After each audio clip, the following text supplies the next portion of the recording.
And they've got a beast on the mound. TK's right. He's pitched well against the Astros. He has 6 career starts, including that Game 3 of the NLDS in 2022.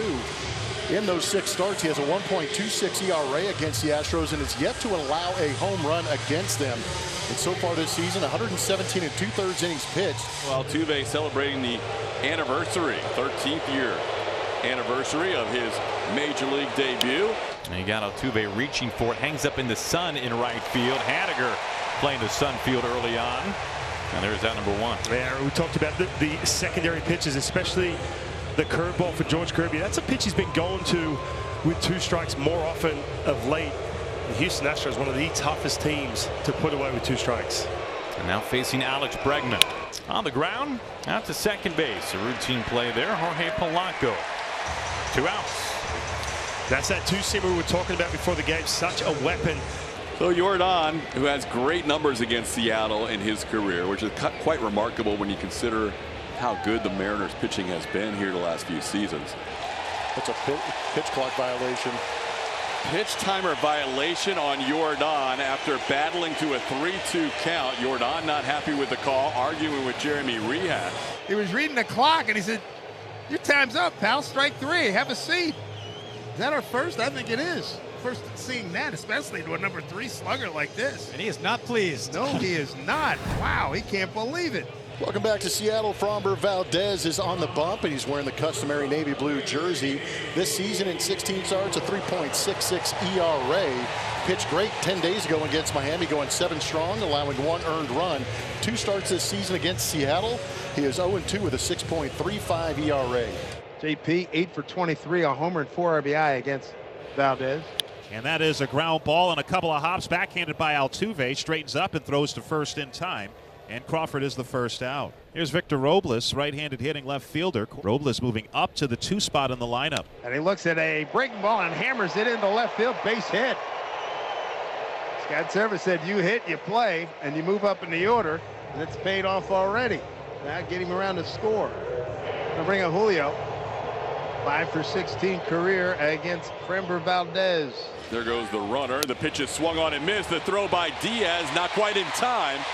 Robles just stayed on the bag. So Robles now with his 9th steal of the season is 5 for 5 in steals as a Mariner. Mariner did a good job of popping out. Just didn't get enough behind that throw to be able to beat Robles, who had a great jump on Framber. Well, the Mariners would love some early offense tonight, especially in light of what happened last night. Shutout in Game 1.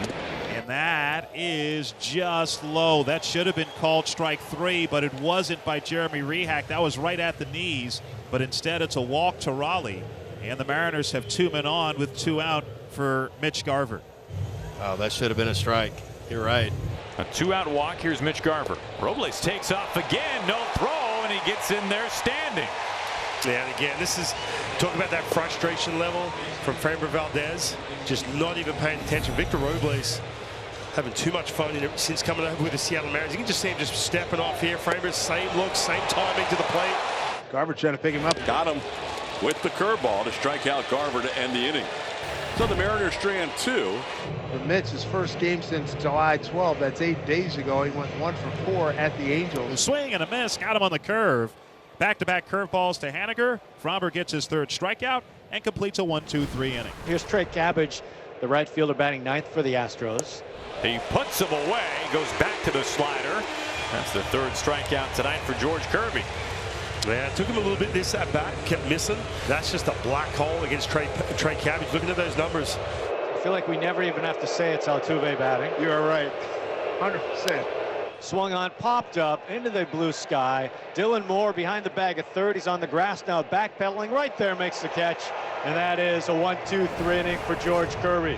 Well, 2nd time tonight the Astros have had a man in scoring position. Here's Singleton, who has the Astros' only other hit. Now, there goes Bregman. And Bregman is into 3rd after a strikeout to Singleton. That's another big out. Sticking with that breaking ball down and in. See George shying away from the sinker and the 4-seam at the top of the strikes and just not getting the chase. So in the 4th inning, you're seeing that 64 pitches start to creep up. You want to get deep in this game. You don't feel like you're going to get a whole lot of run support against Framber Valdez. And it's a chopper just past the mound. Racing in 3rd baseman Dylan Moore. Throws to first. Save! Pena beats it out. The Astros lead 1-0. on the soft infield hit. And because George Kirby falls off toward first base, he couldn't field it. Think about how big a play Bregman's stolen base was. Gets that soft contact, but just too soft. Dylan Moore not able to beat the speed of Pena. That's the situation, too. I've been here before. You know you're not going to get the run support. You give up that early run. You start anchoring on that last play. Start getting a little frustrated.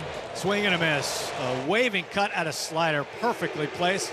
Strikeout number 5 for Kirby, but the Astros do strike. They get their first run. It feels like the Mariners are really out of this game. They've had almost nothing going tonight offensively yet again. And yet, one swing and they could be in front.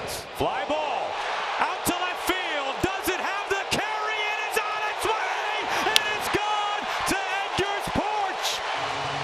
Julio with a 2-run home run. And they have taken the lead. And there's a real look of intensity in Julio's face right now. Normally a guy who's all smiles. Looks like somebody who means business. Every run, just you feel the weight of the world. Starting pitching has been a part of the story, but so is the bullpen. The bullpen has gone 20 consecutive innings against the Astros without allowing a run for Seattle. This ball hit pretty well to right field. Back goes Haniger, still going back, looking up. This ball's gone. Jake Myers gives the Astros the lead back with a 2-run home run to right center field. It's 3-2 Houston. But man, games like this, where it goes back and forth, so crucial. Some of these moments, these one-pitch mistakes late in this game. And Diaz ropes this one pretty deep to left, racing back. Clase still going back. That ball hits the top of the wall, and it's over the wall. A home run for Yainer Diaz. And the Astros lead is 4-2. Now Julio Rodriguez will bat that 2-run home run his last time up. And Rodriguez hits it pretty well to right, sends back Cabbage at the wall. He leaps, and he caught it. He robs one from Julio, and he gives him his no-fly zone. That is exactly what he did. And it'll be Mitch Garver. Certainly dangerous, 12 home runs. That ball hit towards left. Loper Fido on the move, still running, diving, attempted a great catch on the warning track. Out of nowhere with the dive and the game-saving catch at this point. What a play by the Astros rookie. They are ruling a pitch clock violation on Hader. But it's going to be a walk because of the pitch timer violation. And Clase is at first. Luke Raley comes to the plate as the tying run. Got him! Astros are in first place by themselves for the first time in 2024. Josh Hader closes the door again, and the Astros win it 4-2. Defense, timely hits, and some great pitching again. Blummer puts the Astros in first by themselves for the first time. Yeah, these are high-stress matchups. We knew the Seattle Mariners built this team on pitching to try and beat the Astros offense, and it's kind of proven its worth, keeping these games very low scoring.